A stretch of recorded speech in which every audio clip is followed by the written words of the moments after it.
এটা যখন আমাদের সেটআপ হয়ে গিয়েছে এই পেজ লাইকের জন্য যে আমরা ক্যাম্পেইনটা করছি সবকিছু, তখন আমরা জাস্ট এখানে পাবলিশে ক্লিক করে দেব।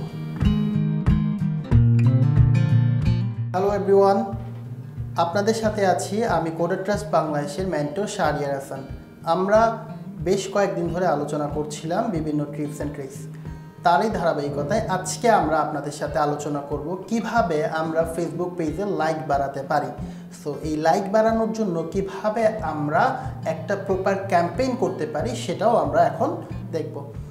ইনফ্যাক্ট ফেসবুক পেজে লাইক হচ্ছে এমন একটা বিষয় যেটা আপনার অডিয়েন্সকে অনেক বেশি অ্যাট্রাক্ট করে। আপনি যদি নতুন একটা পেজ খোলেন, আপনার পেজে যদি পর্যাপ্ত লাইক না থাকে, তখন কিন্তু পারচেস করতে খুব বেশি আস্থা পাবে না গ্রাহকরা। অর্থাৎ পেজে যখন কয়েক হাজার লাইক অন্ততপক্ষে থাকে, তখন কিন্তু অন্ততপক্ষে পেজটাকে একটু সমৃদ্ধ মনে হয়, আপনার মার্কেটিংয়ের অন্যান্য কাজ কিছুটা হলেও সহজ হয়ে যায়। সো কীভাবে আমরা পেজের লাইক বাড়াতে পারি সেটা আমরা দেখব। তাহলে প্রথমে আমাদেরকে চলে যেতে হবে আমাদের অ্যাড ম্যানেজারে। অ্যাড ম্যানেজারে যাওয়ার পর সেখান থেকেই আমরা অ্যাড রান করব। সো অ্যাড ম্যানেজারে যাওয়ার পর সেখান থেকে আমরা গতানুগতিকভাবে এই ক্রিয়েটে ক্লিক করব। তারপর এখান থেকে আমাদের যেই ক্যাম্পেইন অবজেক্টিভ, এর মধ্যে অবশ্যই এঙ্গেজমেন্ট সিলেক্ট করতে হবে। আমরা জানি এঙ্গেজমেন্ট মানে হচ্ছে লাইক, কমেন্ট, শেয়ার, বেসিক্যালি এটাই। এরপর এঙ্গেজমেন্টের একটু নিচের দিকে আসলে আমরা দেখতে পারবো তিনটা অপশন আছে, post engagement, page like, event response. তো এখান থেকে আমাদেরকে পেজ লাইকের যে অপশনটা আছে সেটাকে সিলেক্ট করতে হবে। সো আমরা পেজ লাইকের অপশনটা সিলেক্ট করলাম, তারপর এখানে কন্টিনিউ। সো আমরা একটা মিনিংফুল নাম দিয়ে দিতে পারি,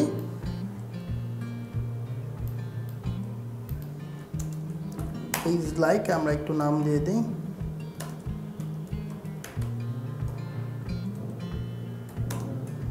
আজকে হচ্ছে আমাদের নভেম্বরের 24 তারিখ। সো আমি ডেট এবং পেজের নামটা দিয়ে দিলাম। তারপর এইখানে যে অপশনগুলো আছে, campaign details, campaign objective, A B test, campaign budget optimization, এই একটাতেও আমাদের এই মুহূর্তে কাজ করার প্রয়োজন পড়বে না, আমরা জাস্ট নেক্সটে চলে যাব।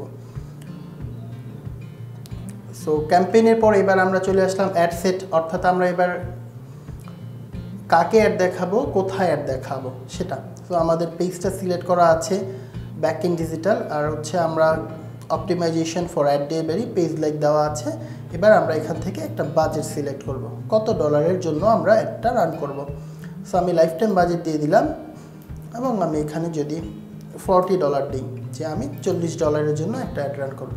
এটা কবে থেকে কবে, নভেম্বর 22 থেকে ডিসেম্বর 22। এটাকে আমি যদি একটু ছোট করে দিই ডেটটা, নভেম্বর 22 থেকে ডিসেম্বর 8 তারিখ পর্যন্ত আমি দিয়ে দিলাম। অর্থাৎ এই ডেট রেঞ্জে আমার পেজ লাইক ক্যাম্পেইনটা চলবে। সো আমি 4:02 বাজে ইনফ্যাক্ট এই মুহূর্তে, সো আমি এটা দিয়ে দিই 4:20-এ শুরু হবে।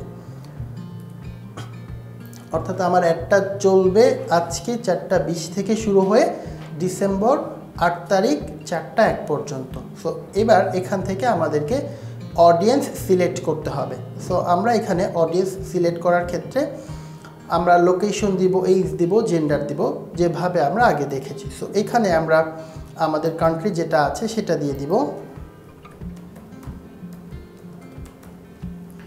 আমরা আমাদের কান্ট্রি দিয়ে দিলাম বাংলাদেশ। তারপর এখানে people living in this location, এটাই আমাদের এখানে বেস্ট প্র্যাকটিস। তারপর এখান থেকে আমরা এইজ দিয়ে দিতে পারি 18 থেকে আমরা দিয়ে দিই 50। সত্যি কথা বলতে আমরা যখন পেজ লাইকের জন্য ক্যাম্পেইন করব, তখন আমাদেরকে খুব বেশি ন্যারো টার্গেটিং বা খুব ডিপ টার্গেটিংয়ের দরকার পড়ে না। কারণ হচ্ছে পেজ লাইকটা আপনার জাস্ট পেজের সমৃদ্ধির জন্য বা হচ্ছে পেজে পর্যাপ্ত লাইক আছে সেজন্য বেশি দরকার। বিকজ ফেসবুকের অর্গানিক রিচ খুবই কম। আপনি যদি খুব টার্গেটেড অডিয়েন্স দিয়ে পেজ লাইক আনেন, আপনার $40 আপনি যতটুকু লাইক পাবেন, বরঞ্চ আপনি যদি একটু ব্রড অডিয়েন্সে পেজ লাইক আনেন, এর চেয়ে অনেক বেশি লাইক পাবেন। সো এই জন্য আমরা পেজ লাইকে খুব বেশি ডিটেল বা খুব বেশি ন্যারো টার্গেটিং করি না। কিন্তু এটা কিন্তু অপ্রাসঙ্গিক টার্গেটিংও করা যাবে না, তখন কিন্তু আমার খুব একটা লাভ হবে না। সো এখানে বেসিক্যালি আমরা খুব ন্যারো করব না, জাস্ট বেসিক যে টার্গেটিং আছে সেটাই করব। সো আমরা জেন্ডার এখানে অল রাখলাম, অল জেন্ডার। আর ডিটেল টার্গেটিংয়ে আমরা রাখতে পারি। যেহেতু আমার হচ্ছে ডিজিটাল মার্কেটিং সার্ভিস ধরে নেন, আমার একটা যে পেজ থেকে রান করছি, সো তখন এটার ক্লায়েন্ট কারা হতে পারে, আমরা এখানে লিখতে পারি ফেসবুক পেজ অ্যাডমিনস।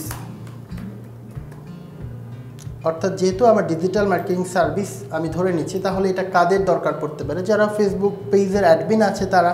সো এটাকে অবশ্য ব্রেকডাউনও করা যায়, Facebook business page admin, community page admin, retail page admin ইত্যাদি।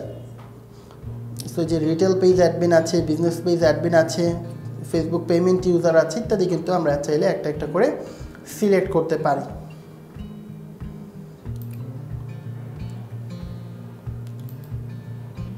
সো স্মল বিজনেস ওনার, ওদেরকেও আমরা টার্গেট করতে পারি, কিংবা ফুড রেস্টুরেন্ট পেজ অ্যাডমিন ইত্যাদি।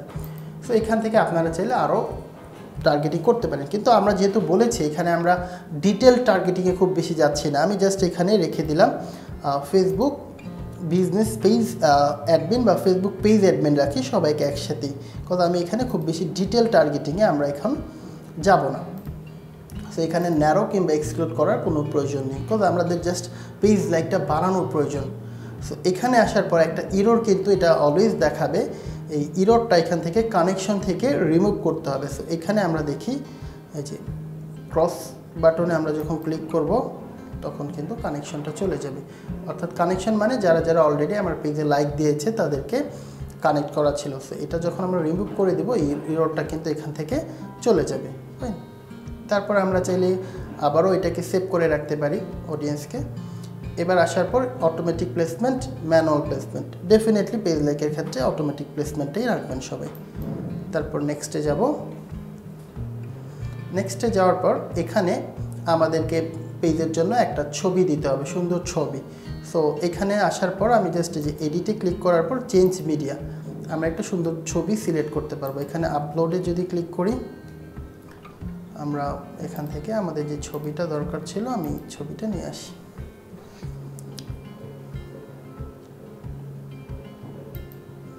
সো দেখেন আমি এখানে একটু ছবি নিয়ে আসছি। এই ছবিটা যদি আপনাদেরকে একটু আমি বড় করে দেখাই, ছবিতে কি আছে।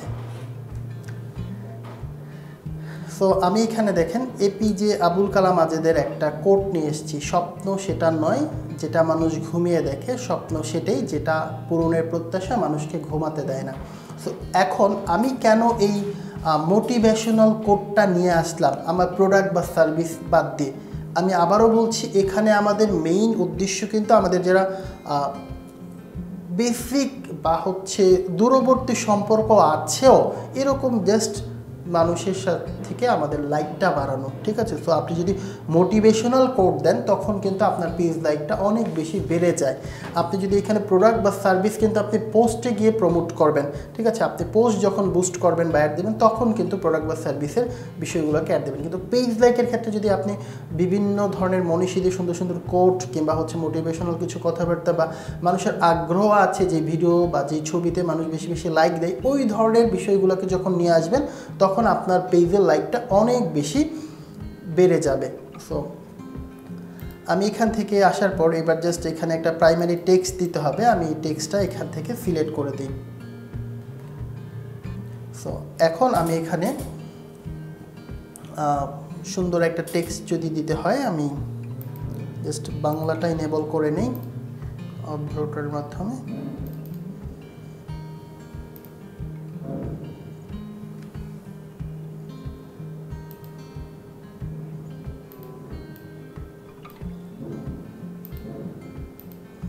এখানে 90 ক্যারেক্টারের মধ্যে দেওয়াটাই হচ্ছে বেস্ট প্র্যাকটিস, খুব বড় টেক্সট কিন্তু দেওয়া যাবে না।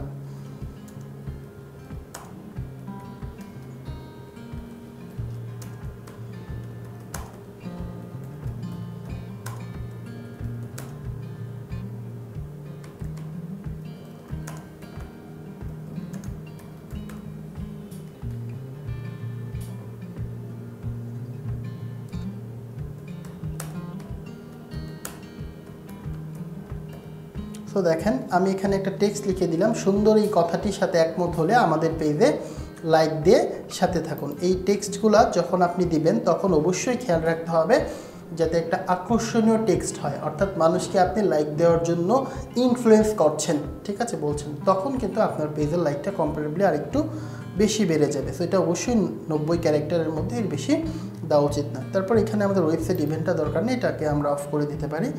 এবং এটা যখন আমাদের সেট আপ হয়ে গিয়েছে এই পেজ লাইকের জন্য যে আমরা ক্যাম্পেইনটা করছি সব কিছু, তখন আমরা জাস্ট এখানে পাবলিশে ক্লিক করে দেব।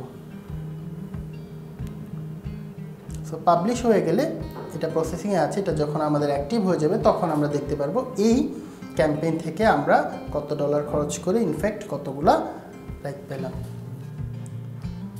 সো সবাই এতক্ষণ আমাদের সাথে থেকে উপভোগ করেছেন কিভাবে আমরা ফেসবুক পেজের লাইক বাড়ানোর জন্য ক্যাম্পেইন করতে পারি। সো আশা করি আমরা সামনেও আপনাদেরকে আরও সুন্দর সুন্দর কিছু ভিডিও উপহার দিতে পারবো। আমাদের সাথে থাকবেন। সবাইকে ধন্যবাদ।